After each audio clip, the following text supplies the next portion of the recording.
Good evening. आप सभी को आप सभी का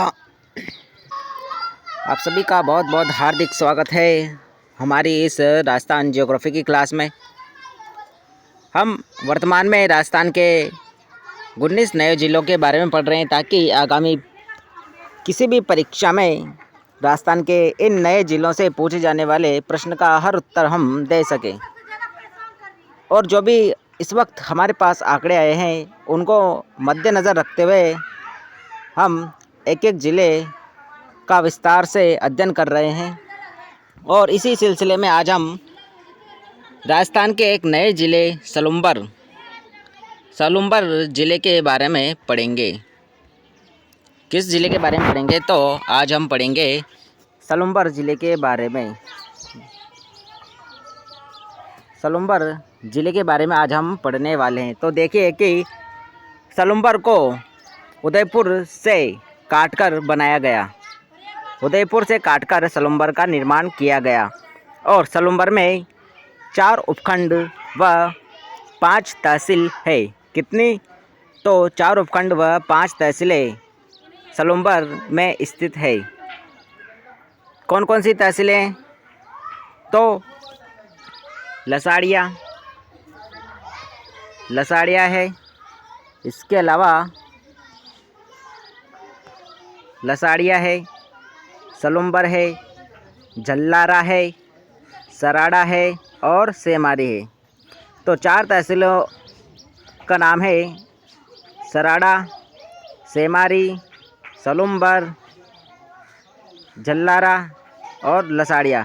यानी इन 3 तहसीलों का नाम आ रहा है सब सराड़ा, सेमारी और सलुम्बर। सराड़ा, सेमारी व सलुम्बर।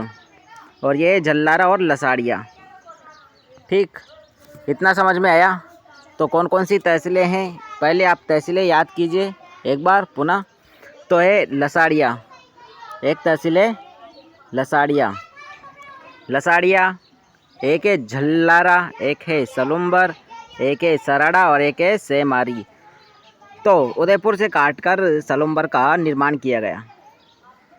तो इसमें 4 उपखंड और 5 तहसीलें हैं। ठीक, इसके अलावा इसकी सीमाएं उदयपुर, डूंगरपुर, प्रतापगढ़ व चित्तौड़ से लगती है।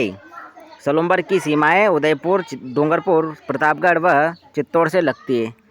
तो आगे इसके बारे में हम देखते हैं। तो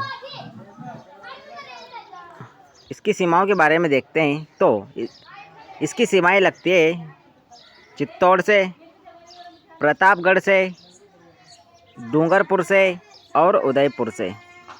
ठीक, किस किस से लगती है? तो चित्तौड़ से लगती है, प्रतापगढ़ से लगती है, डूंगरपुर से लगती है और उदयपुर से लगती है।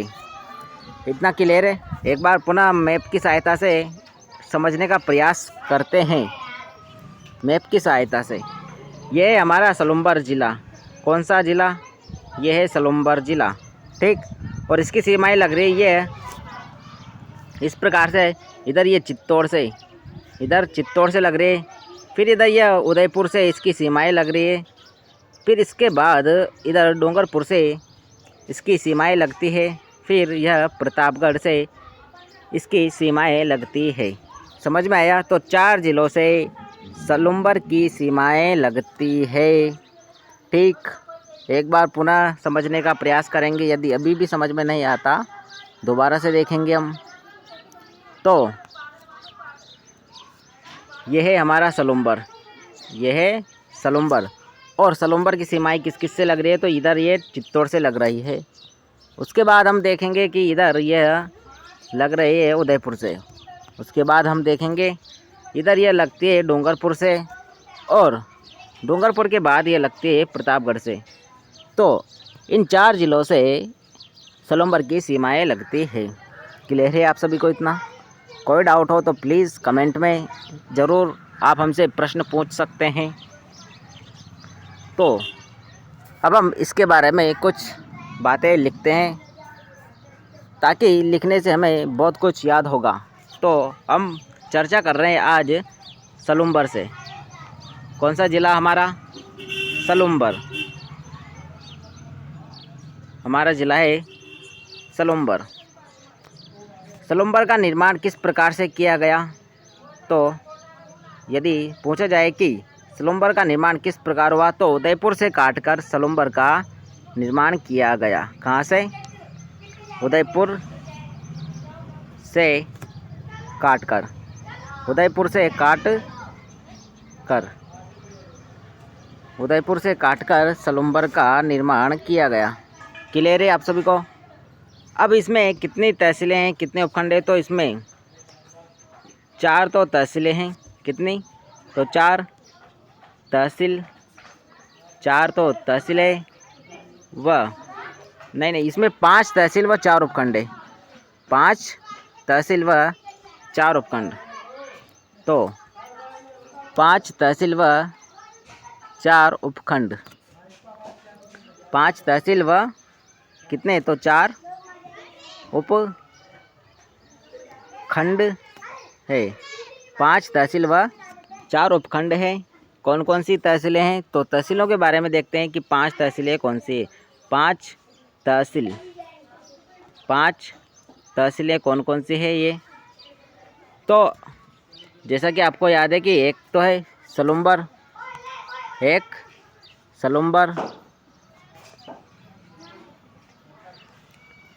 सलुम्बर, इसके अलावा लसाड़िया, इसके अलावा सेमारी, सलुम्बर, सराड़ा, फिर लसाड़िया,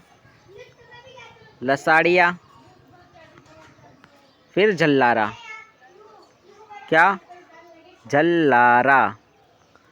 तो यह 5 तहसीलें सलुम्बर में स्थित है। कौन कौन सी है? तो सलुम्बर, सेमारी, सराड़ा, लसाड़िया और झल्लारा, ये 5 तहसीलें सलुम्बर में स्थित है। ओके।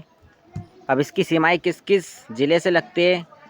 तो सलुम्बर की जो है सीमाएं, सलुम्बर की सीमाएं लगती है उदयपुर। सलुम्बर की सीमाएं लगती है उदयपुर से, एक लगती है डूंगरपुर से, एक लगती है प्रतापगढ़ ज़िले से,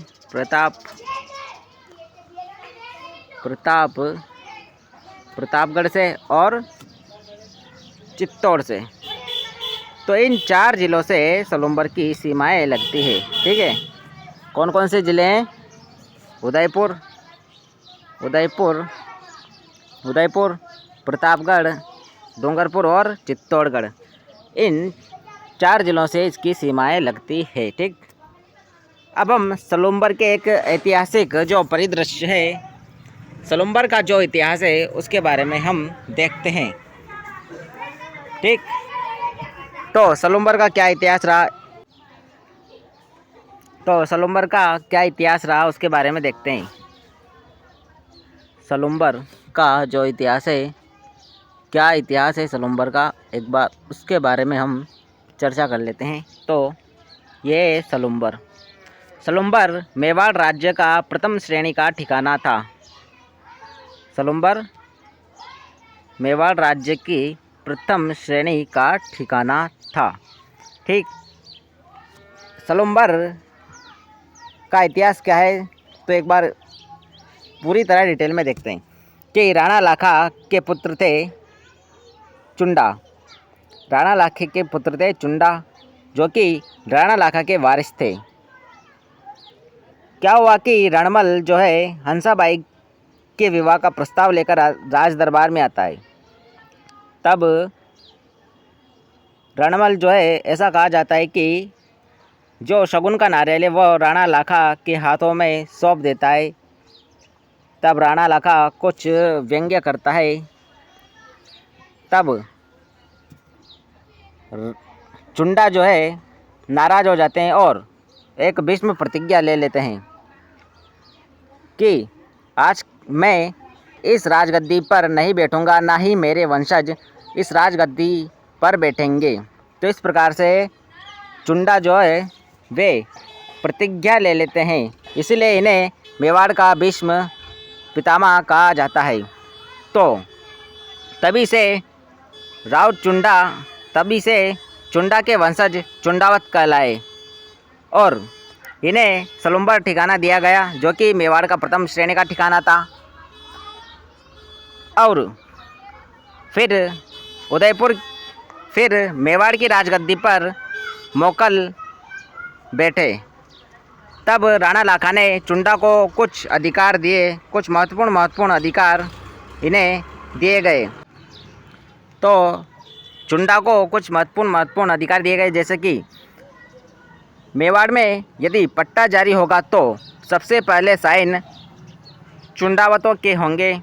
इसके अलावा मेवाड़ की राजगद्दी पर जो भी राजा बैठेगा वो आपकी इच्छा के अनुसार बैठेगा, इतना अधिकार दिया गया। मेवाड़ के बड़े बड़े ठिकाने चुंडावतों को दिए गए। इसके अलावा यदि मेवाड़ महाराणा नहीं होते तो वहाँ का शासन संचालन चुंडावत करेंगे। इसके अलावा जब राजगद्दी के लिए झगड़ा होगा तो उसको सॉल्व भी करेंगे, जैसे कि जब महाराणा प्रताप और जगमाल में राजगद्दी के लिए संघर्ष हुआ, तब कृष्णदास चुंडावत ने महाराणा प्रताप को राजगद्दी पर बैठाया। तो इतने अधिकार सलुम्बर के चुंडावतों को दिए गए। तो इनके बारे में हम लिखते हैं। इसके अलावा देखा जाए तो सलुम्बर से थे रतन सिंह चुंडावत, जो कि 2 रतन सिंह हुए इतिहास में। एक रतन सिंह वे जिन्होंने खानवा युद्ध में भाग लिया और राणा सांगा की ओर से खानवा युद्ध में लड़े। और जब ऐसा परिदृश्य हुआ कि राणा सांगा घायल हो गए, तब रतन सिंह से कहा गया कि आप इनकी जगह इस गद्दी पर बैठिए, ताकि सेना का उत्साह बना रहे कि हाँ, राणा सांगा जीवित है। तब रतन सिंह ने मना कर दिया कि नहीं, हम मेवाड़ की राजगद्दी पर नहीं बैठेंगे। जब खानवा युद्ध में राणा सांगा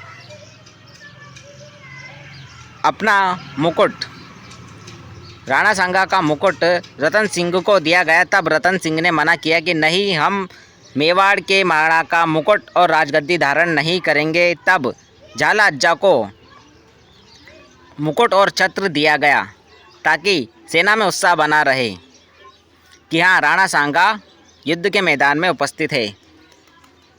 इसके अलावा जो रतन सिंह सेकंड है, दूसरे रतन सिंह है, वे राजसिंह के समय हाड़ी रानी के पति थे। और जैसा कि आपको याद है कि चुंडावत मांगी सेनानी सिर काट दियो शत्राणी, जो कि एक ऐतिहासिक कहावत है, वे इन रतन सिंह के लिए है। तो देखते हैं हम सलुम्बर का इतिहास। तो सलुम्बर का इतिहास क्या रहा, सलुम्बर का इतिहास, उसके बारे में एक बार पूरी तरह चर्चा करते हैं। तो सलुम्बर जो है मेवाड़ के प्रथम श्रेणी का ठिकाना था।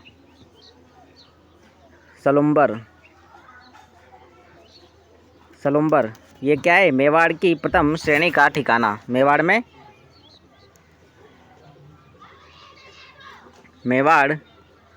में जो है प्रथम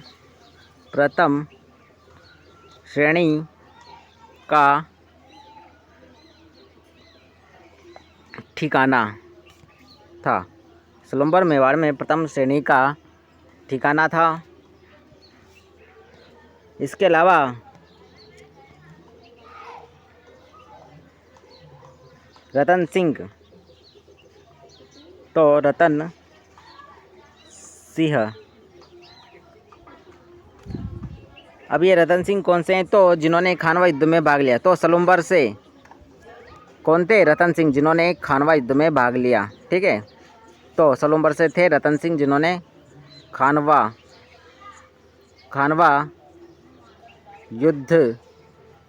युद्ध में जो है भाग लिया। ठीक, यदि पूछा जाए कि खानवा युद्ध में सलुम्बर से किस शासक ने भाग लिया, तो रतन सिंह ने ठीक है। इसके अलावा हम देखते हैं कि हाड़ी रानी का स्मारक भी जो है सलूम्बर में ही स्थित है। तो हाड़ी रानी का स्मारक, हाड़ी रानी का हाड़ी रानी का स्मारक जो कि कहाँ है, तो सलूम्बर में। हाड़ी रानी का स्मारक पूछा जाए कि कहाँ पर है, तो सलूम्बर में। ठीक है। जिनके बारे में कहावत भी प्रचलित है कि चुंडावत मांगी सेनानी और सिर काट दियो शत्राणी। जब रतन सिंह चुंडावत ने जो कि युद्ध पर जा रहे थे, तब एक सैनिक को भेजा और हाड़ी रानी से एक निशानी के तौर पर कुछ मांगा। तब हाड़ी रानी ने अपना शीश काट दिया और रतन सिंह के पास भेज दिया। तो जब हम इतिहास पढ़ेंगे तब और भी डिटेल में इनके बारे में चर्चा करेंगे। इसके अलावा क्या क्या और ख़ास है सलूम्बर के बारे में, तो सलूम्बर में स्थित है जय संबंध झील। क्या यह है? जय संबंध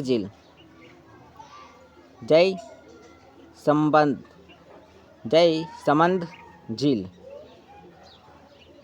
तो सलूम्बर में ही स्थित है।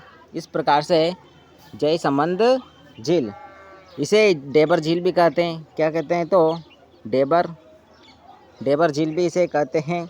और यह क्योंकि डेबर दर्रे से निकलती है, इसलिए इसे डेबर झील भी कहते हैं। कहाँ से? तो डेबर दर्रे से यह निकलती है। और इसका निर्माण किसने करवाया? तो इसका निर्माण करवाया जय सिंह ने। किसने? तो जय सिंह ने इसका निर्माण करवाया। गोमती नदी पर इसका निर्माण करवाया जय सिंह ने।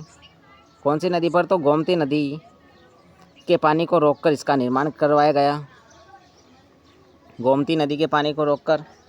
और यह राजस्थान में मीठे पानी की सबसे बड़ी कृत्रिम झील है। किसकी? तो मीठे पानी की सबसे बड़ी कृत्रिम झील, मीठे पानी की।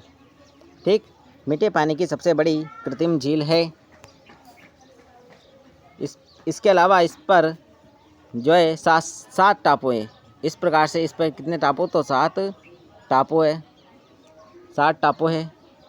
इसके अलावा सबसे बड़े टापू को कहते हैं बाबा का भांगड़ा या भगरा, जो भी है। तो सबसे बड़े टापू को कहते हैं, बड़े टापू को, जो बड़ा टापू है सबसे बड़ा, उसे बाबा का भांगड़ा। और छोटा जो टापू है उसे कहते हैं प्यारी। छोटे टापू को क्या कहते हैं? तो प्यारी। इसके अलावा यहाँ पर एक है बाबा का मगरा, एक टापू है जिसे कहते हैं बाबा का मगरा। ठीक, एक टापू को कहते हैं बाबा का मगरा, जिस पर होटल या रिसोर्ट भी स्थित है। तो यह है जय संबंध झील। ठीक, लिखते हैं इसके बारे में, जय संबंध झील। क्या क्या खासियत है इसकी? तो इसे डेबर झील भी कहते हैं। क्या कहते हैं? क्योंकि डेबर दर्रे से यह निकलती है, तो इसे कहते हैं डेबर झील। डेबर झील भी कहते हैं। इसे क्या कहते हैं? तो इसे डेबर झील भी कहते हैं, क्योंकि यह डेबर दर्रे से निकलती है। तो डेबर झील भी कहाँ है? उदयपुर में। जय संबंध झील भी कहाँ है? तो सॉरी, डेबर झील भी अब कहाँ स्थित है? तो सलूम्बर में ही यह झील स्थित है। जय संबंध झील, डेबर झील भी कहते हैं। कहाँ पर है यह? ब्रैकेट में लिख देते हैं हम, सलूम्बर। हम लिखते हैं सलूम्बर। ठीक है। और इसके अलावा क्या खासियत है इसकी? तो इसका निर्माण किसने करवाया? तो जय सिंह ने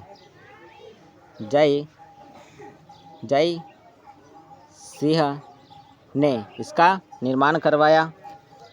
और इसका निर्माण जो है गोमती गोमती नदी पर करवाया गया। गोमती नदी पर इसका निर्माण करवाया गया। और यह क्या है, राजस्थान में मीठे पानी की सबसे बड़ी कृत्रिम झील। ठीक, और क्या खासियत है इसकी, तो राजस्थान में जो है मीठे पानी की, राजस्थान में मीठे पानी की सबसे बड़ी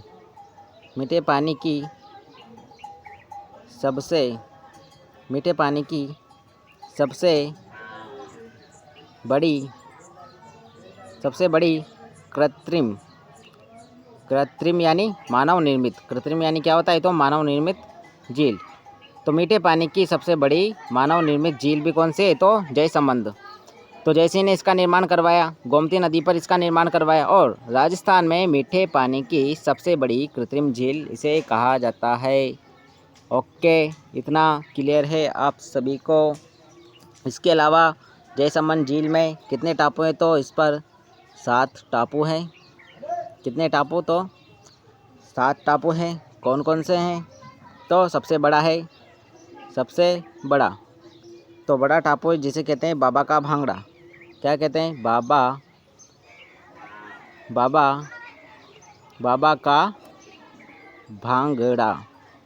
का भांगड़ा।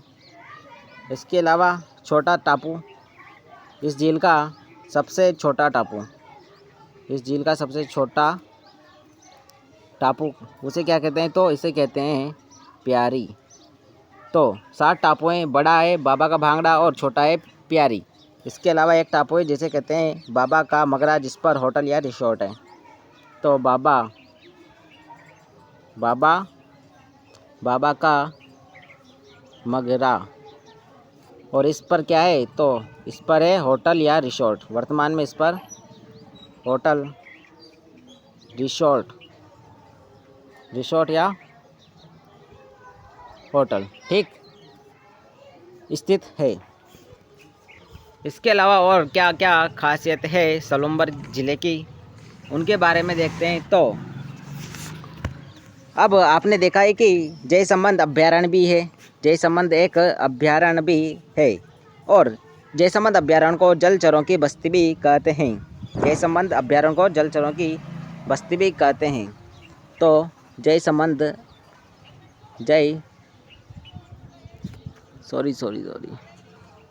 जयसमंद अभ्यारण्य,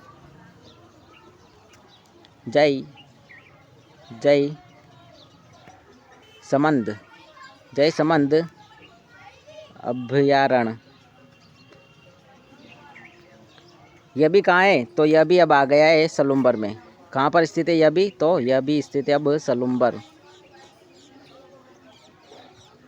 सलूम्बर, ठीक। और इसे कहते हैं जलचरों की बस्ती। क्या कहते हैं जयसमंद अभ्यारण्य को, तो इसे कहते हैं जलचरों की बस्ती। इसे कहते हैं जलचरों की बस्ती। क्लियर है आप सभी को। इसके अलावा और क्या क्या खासियत है सलूम्बर की, तो यहाँ पर रोटी रानी का महल भी स्थित है, जिसे कहते हैं सलूम्बर का हवा महल। जी हाँ, यदि आपसे पूछा जाए कि सलूम्बर का हवा महल किसे कहा जाता है, तो रोटी रानी के महल को सलूम्बर का हवा महल कहा जाता है। वैसे तो राजस्थान में रोटी रानी के कई महल हैं, क्योंकि राजाओं की जब रानी रूठ जाया करती थी और जब वह जिस भी महल में रहती थी तो उसे नाम दिया जाता था रोटी रानी का महल। परंतु कुछ ज़्यादा ही प्रसिद्ध रोटी रानी के महल हैं, उनमें से एक यह भी है रोटी रानी का महल।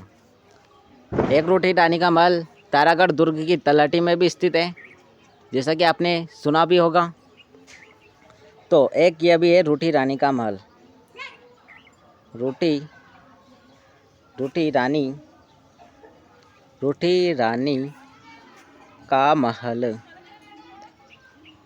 रानी का महल कहाँ है यह, तो यह भी है सलूम्बर। कहाँ पर है, तो सलूम्बर।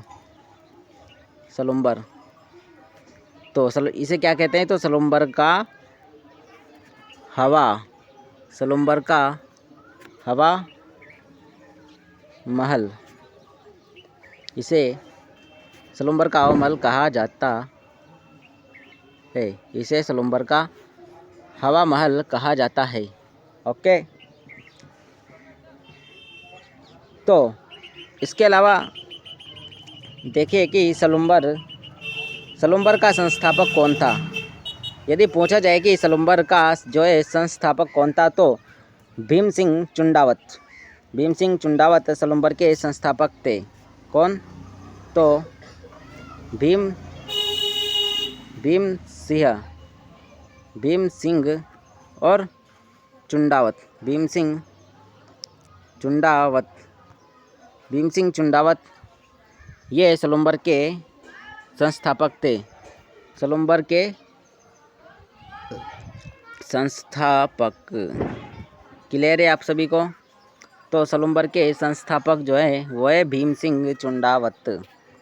इसके अलावा और क्या क्या दर्शनीय स्थल है सलुम्बर में, उनके बारे में भी हम देखते हैं कि दर्शनीय स्थल कौन कौन से हैं। तो एक है इडाना माता। कौन? तो इडाना माता। देखा है आपने कि लोक देवी में आपने इडाना माता के बारे में पढ़ा होगा। तो इनका मंदिर भी अब सलुम्बर ज़िले में ही स्थित है।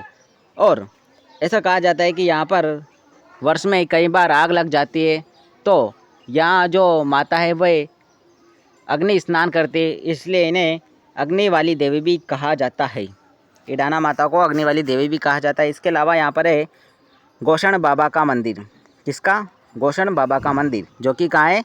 वह है सराड़ा सलुम्बर में स्थित है। ऐसा कहा जाता है कि जब बैल गुम हो जाता है तो यहाँ मन्नत मांगते हैं।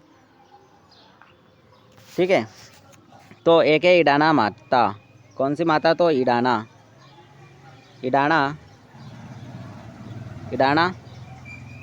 माता। इडाना माता का जो है मंदिर, इडाना माता का मंदिर कहाँ है यह अब? तो अब यह है सलुम्बर। यदि पूछा जाए कि इडाना माता का मंदिर कहाँ है, तो सलुम्बर में। और इडाना माता को क्या कहते हैं? तो अग्नि वाली देवी। इन्हें कहते हैं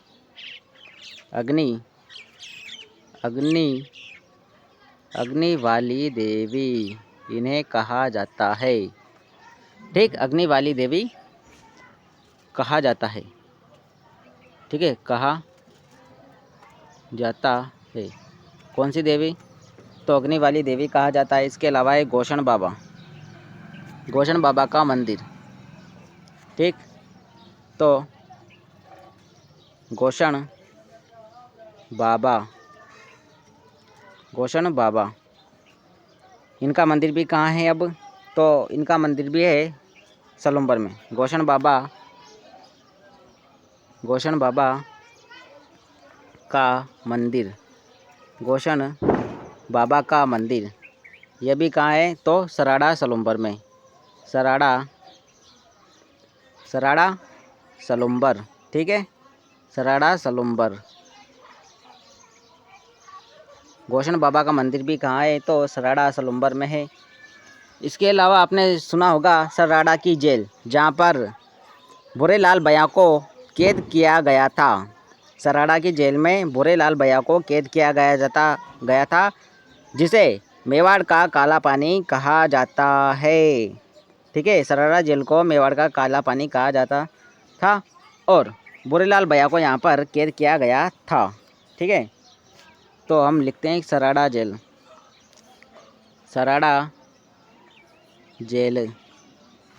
कौन सी जेल? तो सराड़ा जेल। ठीक है, और वो भी कहाँ है? अब पूछा जाए कि सराड़ा जेल कहाँ, किस ज़िले में स्थित है? तो सलुम्बर में। ठीक है, सलुम्बर। सराड़ा जेल भी है सलुम्बर में। और इसे कहा जाता है मेवाड़ का काला पानी। क्या कहा जाता है? तो मेवाड़ का काला पानी। मेवाड़ का काला पानी कहा जाता है। और इस जेल में भूरेलाल भैया को कैद किया गया था। तो इस प्रजामंडल आंदोलन के दौरान जो भूरेलाल भैया थे, उन्हें इस जेल में कैद किया गया। तो इसे मेवा इस जेल में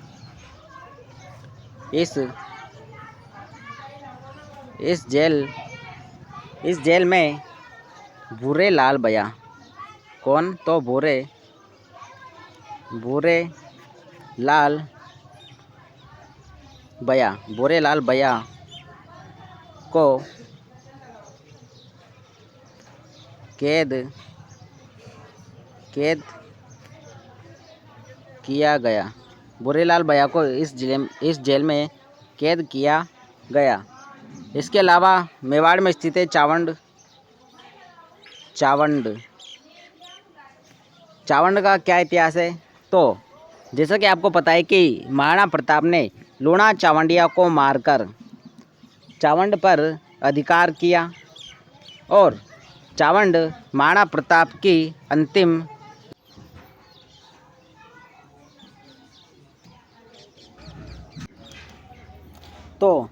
चावंड जो है महाराणा प्रताप की अंतिम राजधानी थी और महाराणा प्रताप ने लूणा चावंडिया को मारकर इस पर अधिकार किया और महाराणा प्रताप ने यहाँ पर महल भी बनवाए। क्या? तो महाराणा प्रताप ने यहाँ पर महल भी बनवाए और चावंड में ही महाराणा प्रताप की मृत्यु हुई। इसके अलावा चावंड में महाराणा प्रताप ने चामुंडा माता का मंदिर भी बनवाया। ठीक, चामुंडा माता का मंदिर भी किसने बनवाया? तो महाराणा प्रताप ने। इसके अलावा महाराणा प्रताप की जो छत्री है वह है चावंड से थोड़ी सी दूरी पर बारडोली नामक स्थान पर महाराणा प्रताप का दाह संस्कार किया गया और इनकी छत्री जो है वो 8 खंभों की छत्री है जो कि वर्तमान में केजड़ बांध में डूब चुकी है या फिर उसी के नज़दीक है। महाराणा प्रताप की छत्री केजड़ बांध में स्थित है। ठीक है, जो कि 8 खंभों की छत्री है। तो चावंड जो कि कहाँ है? अब चावंड सलुम्बर। ठीक, सलुम्बर। तो चावंड का इतिहास क्या है? तो महाराणा प्रताप ने लूणा चावंडिया को मारकर इस पर अधिकार किया। तो महाराणा प्रताप ने लूणा चावंडिया को मारकर लूणा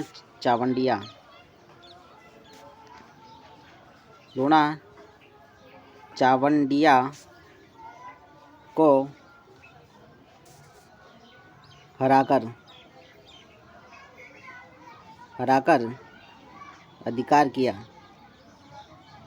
चावंड पर अधिकार किया। तो प्रताप ने लूणा चावंडिया को मारकर या हराकर जो है इस पर अधिकार किया। ठीक है, चावंड पर अधिकार किया। इसके अलावा प्रताप की अंतिम राजधानी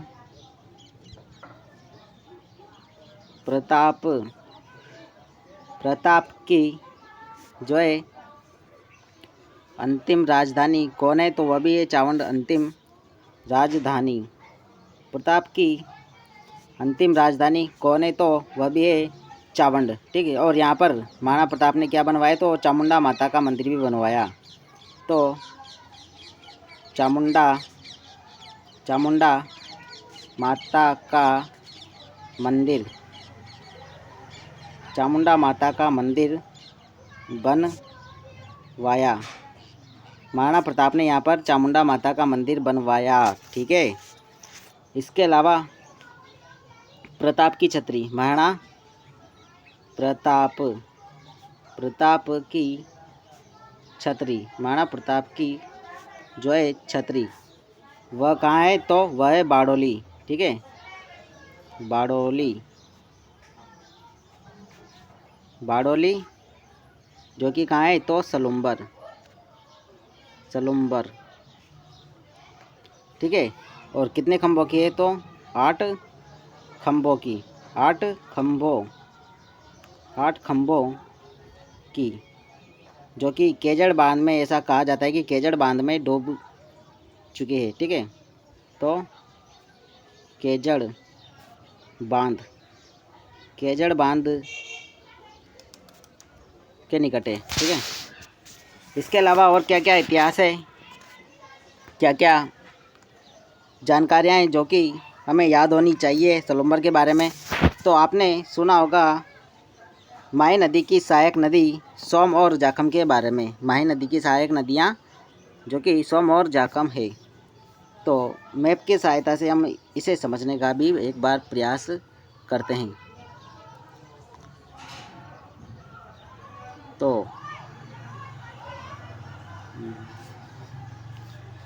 तो जैसा कि आपको याद है कि माही नदी राजस्थान में प्रवेश करती है। माही नदी इस प्रकार से राजस्थान में जो है प्रवेश करती है और इसकी सहायक नदियाँ हैं सोम नदी और जाखम नदी। सोम नदी और जाखम नदी ये है माही नदी जो कि इस प्रकार से राजस्थान में प्रवेश करती है। ठीक है, इस प्रकार से। तो जो सोम नदी वो आती है बिछामेड़ा की पहाड़ी उदयपुर से। तो जब ये सोम नदी इस प्रकार से यहाँ पर इस प्रकार से आती है, ठीक, तो सोम नदी का बहाव क्षेत्र हुआ उदयपुर, फिर सलुम्बर और फिर डूंगरपुर। सोम नदी का प्रवाहित क्षेत्र क्या है तो उदयपुर, सलुम्बर और डूंगरपुर। और ये कहाँ से आती है तो बिछामेड़ा की पहाड़ी उदयपुर से आती है, ठीक। और इधर ये से आती है जाखम नदी जो कि प्रतापगढ़ से सलुम्बर से होते हुए डूंगरपुर में माही नदी में मिल जाती है, ठीक। तो एक बार पुनः हम इसे समझने का भी प्रयास कर लेते हैं कि क्या हुआ कि ये माही नदी आती है इस प्रकार से, ठीक। और इधर से आ रही है सोम नदी उदयपुर से, फिर वो आएगी सलुम्बर, फिर आएगी वो डूंगरपुर, फिर जाखम नदी आती है इधर प्रतापगढ़ से, फिर सलुम्बर और फिर इस प्रकार से ये डूंगरपुर में आकर माही नदी से मिल जाती है। ओके, समझ में आया आपको? ठीक। तो सोम नदी कौन सी नदी तो सोम नदी, इसका उद्गम होता है बिछामेड़ा की पहाड़ियों से। इसका अध्ययन हम जब नदियों के टॉपिक पढ़ेंगे उसमें पूरा विस्तार से पढ़ेंगे। तो सोम नदी का प्रवाहित क्षेत्र क्या है तो अब 3 जिलों से बहेगी ये उदयपुर, इसके अलावा सलुम्बर, ठीक, और डूंगरपुर, ठीक। इसके अलावा जाखम नदी, कौन सी नदी तो जाखम नदी। तो ये जो मेन नदियां हैं वे सलुम्बर से प्रवाहित होती है, जाखम नदी। ओके, तो जाखम नदी भी कहाँ प्रवाहित होती है तो ये भी अब प्रतापगढ़, इसके अलावा सलुम्बर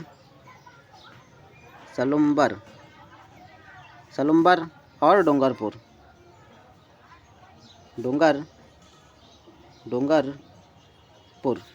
ओके, समझ में आया आप सभी को? तो इन 3 जिलों से ये नदियाँ प्रवाहित होगी, ठीक। इसके अलावा लसाड़िया का पठार जो कि कहाँ स्थित है अब सलुम्बर में। लसाड़िया का पठार अब कहाँ स्थित है तो सलुम्बर में। और आपने सुना भी होगा कि लसाड़िया आंदोलन जो कि संत माऊ जी के द्वारा किया गया। तो अब लसाड़िया का पठार भी किस जिले में आ चुका है? सलुम्बर में। ओके, तो लसाड़िया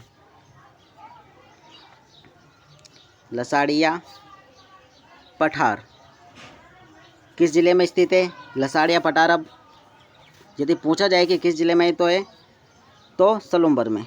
ओके, सलुम्बर में, ठीक। इसके अलावा लसाड़िया आंदोलन कहाँ हुआ तो संत माऊ जी द्वारा किया गया। लसाड़िया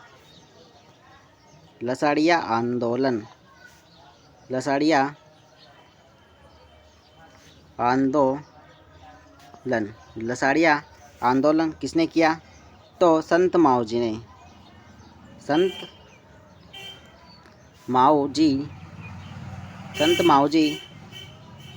द्वारा लसाड़िया आंदोलन किया गया। तो आप सभी को यह सभी समझ में आया होगा। तो एक बार हम पुनः इसे समझने का प्रयास करते हैं कि अगर कहीं आपको समझ में नहीं आता है तो प्लीज़ कमेंट में आप अपना प्रश्न पूछ सकते हैं। तो एक बार दोबारा से हम इसे समझने का प्रयास करते हैं। तो सलुम्बर ज़िले के बारे में आज हमने पढ़ा। किस ज़िले के बारे में पढ़ा आज हमने? तो आज हमने सलुम्बर ज़िले के बारे में पढ़ा, ठीक। सलुम्बर ज़िला। ओके, सलुम्बर में कौन कौन सी तहसीलें हैं तो एक है लसाड़िया, एक है सराड़ा, एक है सेमारी, एक है झल्लारा और एक है सलुम्बर। ठीक, तो सलुम्बर में कौन कौन सी तहसीलें स्थित है? सराड़ा, सेमारी, सलुम्बर, सराड़ा, सेमारी, सलुम्बर, झल्लारा और लसाड़िया। तो ये तहसीलें सलुम्बर ज़िले में स्थित है। ठीक, और इस प्रकार से आप देख सकते हैं कि इस प्रकार से इस सलुम्बर का यह हमने मैप सामने मैप है। फिर हमने देखा कि सलुम्बर के सीमावर्ती ज़िले कौन कौन से हैं। तो इधर उदयपुर है, इधर चित्तौड़, इधर फिर प्रतापगढ़ और इधर नीचे है जो है डूंगरपुर। फिर हमने मैप से समझने का प्रयास किया कि इधर ये चित्तौड़गढ़, इधर चित्तौड़, इधर उदयपुर, इधर डूंगरपुर और इधर प्रतापगढ़। तो ये 4 ज़िले सलुम्बर से सीमावर्ती ज़िले हैं। तो सलुम्बर का निर्माण उदयपुर को काटकर सलुम्बर का निर्माण किया गया। फिर हमने देखा कि सलुम्बर में 5 तहसीलें हैं और 4 उपखंड।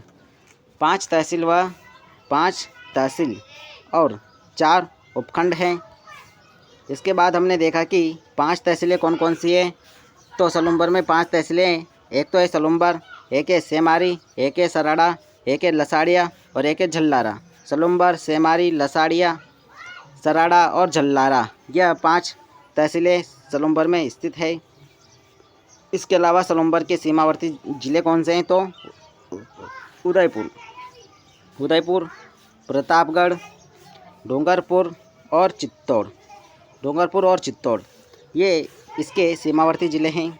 फिर हमने देखा कि सलुम्बर का इतिहास क्या रहा।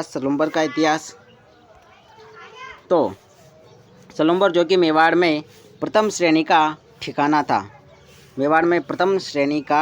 था सलुम्बर। इसके बाद हमने देखा कि सलुम्बर के रतन सिंह ने खानवा के युद्ध में भाग लिया।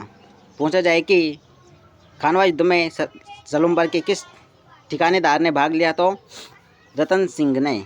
फिर रतन सिंह के बाद हमने देखा कि हाड़ी रानी का स्मारक जो कि कहाँ है? तो सलुम्बर में। ठीक है, और जो हाड़ी रानी के पति थे रतन सिंह, वे भी सलुम्बर से ही संबंधित थे। इसके अलावा हमने देखा कि जयसमंद झील, जिसे डेबर झील भी कहा जाता है, जो कि डेबर दर्रे से निकलती है, और जय सिंह ने इसका निर्माण गोमती नदी पर करवाया, और जो कि मीठे पानी की सबसे बड़ी कृत्रिम झील है। राजस्थान में मीठे पानी की कृत्रिम झील, तो यह है जयसमंद झील। यह सबसे बड़ा टापू जिसे कहते हैं बाबा का भागड़ा, और सबसे छोटे को कहते हैं प्यारी, और एक है बाबा का मगरा जिस पर रिसोर्ट है। उसके बाद हमने देखा कि जयसमंद झील, जिसे डेबर झील भी कहते हैं, जो कि अब कहाँ स्थित है? तो अब यह सलुम्बर में स्थित है, जिसका निर्माण जय सिंह ने गोमती नदी पर करवाया, और यह राजस्थान में मीठे पानी की सबसे बड़ी कृत्रिम झील है। राजस्थान में मीठे पानी की सबसे बड़ी कृत्रिम झील है, और इस पर 7 टापू हैं। कितने टापू हैं? तो इस पर 7 टापू हैं। कौन कौन से हैं? तो एक है सबसे बड़ा बाबा का भागड़ा और सबसे छोटा है प्यारी। सबसे बड़ा बाबा का भागड़ा और सबसे छोटा प्यारी। ओके, फिर आगे हमने देखा कि बाबा का मगरा, जो कि एक टापू है, और इस पर होटल या रिसोर्ट है। इस पर क्या है? होटल रिसोर्ट स्थित है। इसके पश्चात हमने देखा कि जयसमंद अभ्यारण्य, जो कि अब सलुम्बर में स्थित है, जिसे जलचरों की बस्ती कहते हैं। जयसमंद अभ्यारण्य जो कि सलुम्बर में स्थित है, जिसे जलचरों की बस्ती कहा जाता है। हमने देखा कि रोटी रानी का महल, जो कि सलुम्बर का हवा महल कहलाता है। तो रोटी रानी का महल कहाँ है? सलुम्बर में, जिसे क्या कहा जाता है? कि सलुम्बर का हवा महल। यदि आपसे पूछा जाए कि सलुम्बर का हवा महल किसे कहा जाता है, तो रोटी रानी के महल को सलुम्बर का हवा महल कहा जाता है। सलुम्बर के संस्थापक कौन है? तो भीम सिंह चुंडावत। कौन है? तो भीम सिंह चुंडावत। ठीक, भीम सिंह चुंडावत सलुम्बर के संस्थापक हैं। उसके पश्चात हमने देखा कि इडाना माता का मंदिर भी अब कहाँ है? सलुम्बर में। इडाना माता का मंदिर सलुम्बर में, इन्हें अग्निवाली देवी भी कहा जाता है, अग्निवाली देवी। फिर हमने देखा कि गोषण बाबा का मंदिर, जो कि कहाँ है? सराड़ा सलुम्बर में। गोषण बाबा का मंदिर सराड़ा सलूम्बर में स्थित है। इसके पश्चात हमने देखा कि सराड़ा की जेल जो कि अब सलूम्बर में स्थित है, जिसे मेवाड़ का काला पानी कहा जाता है। मेवाड़ का काला पानी कहा जाता है सराड़ा जेल को। इसके पश्चात हमने देखा कि इस जेल में भूरेलाल बया, सराड़ा जेल में भूरेलाल बया को कैद किया गया। सराड़ा जेल में भूरेलाल बया को कैद किया गया। फिर हमने देखा कि चावंड जो कि अब कहाँ है, सलूम्बर में। और महाराणा प्रताप ने लूणा चावंडिया को हराकर इस पर अधिकार किया। महाराणा प्रताप ने लूणा चावंडिया को हराकर चावंड पर अधिकार किया था। और प्रताप की अंतिम राजधानी, महाराणा प्रताप की जो अंतिम राजधानी है वह भी कौन थी, तो चावंड। इसके अलावा महाराणा प्रताप ने यहाँ पर चामुंडा माता का मंदिर बनवाया, चामुंडा माता का मंदिर। इसके अलावा चावंड में महाराणा प्रताप ने महल बनवाए। महाराणा प्रताप की छतरी जो कि बारडोली में स्थित है, जो कि कहाँ है, सलूम्बर में। 8 खंभों की छतरी महाराणा प्रताप की है, जो कि वर्तमान में केजड़ बांध में स्थित है। ओके। इसके पश्चात हमने देखा कि सोम नदी जो कि अब उदयपुर, सलूम्बर और डूंगरपुर इन 3 जिलों से होकर अब प्रवाहित होगी। तो यदि आपसे पूछा जाए कि सलूम्बर से कौन कौन सी नदियाँ प्रवाहित होती है, तो एक है सोम नदी और एक है जाखम नदी। सोम नदी और जाखम नदी। पूछा जाए कि सलूम्बर से कौन कौन सी नदियाँ प्रवाहित होते हैं, तो सोम नदी और जाखम नदी। जाखम नदी प्रतापगढ़ से, सलूम्बर से और डूंगरपुर इन तीनों जिलों से होकर प्रवाहित होती है। फिर हमने देखा लसाड़िया का पठार जो कि अब सलूम्बर में स्थित है। लसाड़िया का पठार कहाँ स्थित है, तो सलूम्बर में लसाड़िया का पठार स्थित है। फिर हमने देखा कि लसाड़िया आंदोलन जो कि संत मावजी द्वारा किया गया। तो अपेक्षा करता हूँ कि आपको पूरी क्लास पसंद आई है। यदि फिर भी आपका कोई डाउट होता है तो प्लीज़ कमेंट में आप अपना प्रश्न पूछ सकते हैं। तो आज के लिए इतना ही। आप सभी को बहुत बहुत धन्यवाद। अगली क्लास में मिलते हैं एक नए जिले के साथ। ओके, तो चलता हूँ। सभी को राम राम।